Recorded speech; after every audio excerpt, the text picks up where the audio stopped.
Hi guys, good morning. So ayan, mag-hiking nga pala kami dito sa Pineapple Dam, dito sa Shingmon Reservoir. So ayan, papunta na kami. Si Ate Jess yung kasama ko. So ayan.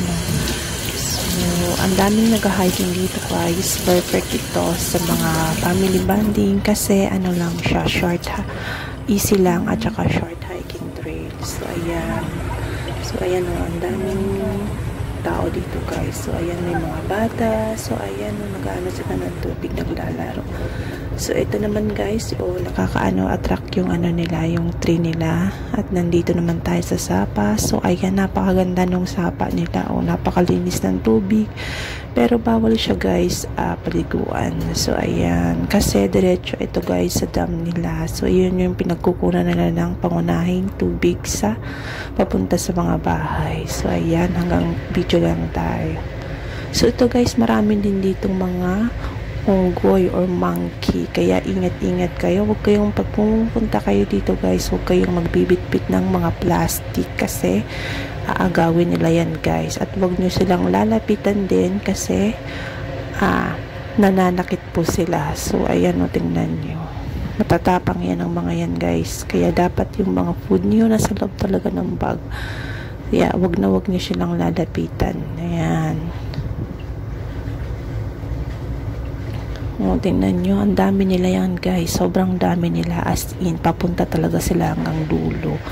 Kaya dapat talaga i-secure nyo yung food nyo. Huwag kayong lalapit sa kanila kasi matatapang ang mga yan. O, ang dami nila, nagkalat yan kahit saan guys.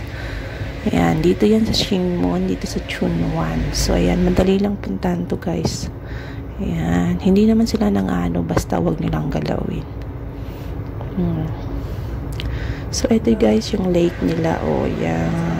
Napakalawak nitong lake nila. Yan, ito yung pangunahing nagsusupply ng tubig sa kanila. Yan, di ba? Ang galing. Sana ganito din sa Pinas. Siyempre, meron din tayong pa-model. Ayan guys. O, nag-model ng person. Ayan. Siyempre, di mawawala yan kapag Pilipino. Ayan. O, di ba? Para sulit din yung pag-hiking natin. Wala sa plano yan guys ang pag-hiking. Tingnan nyo yung outfit, diba? O ito na nga guys, pababa na kami.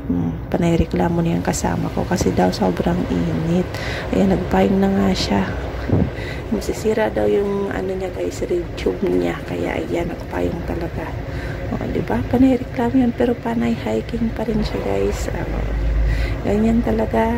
Ayan, panindigan natin to kahit dahil ginusto natin to. Ayan, tignan mo, pasalupi pa siya. O, diba? Maganda dito guys siya. Easy hike lang. Kaya puntahan nyo na rin. Ayan. Masaya pa rin kahit mainit. No? Diba?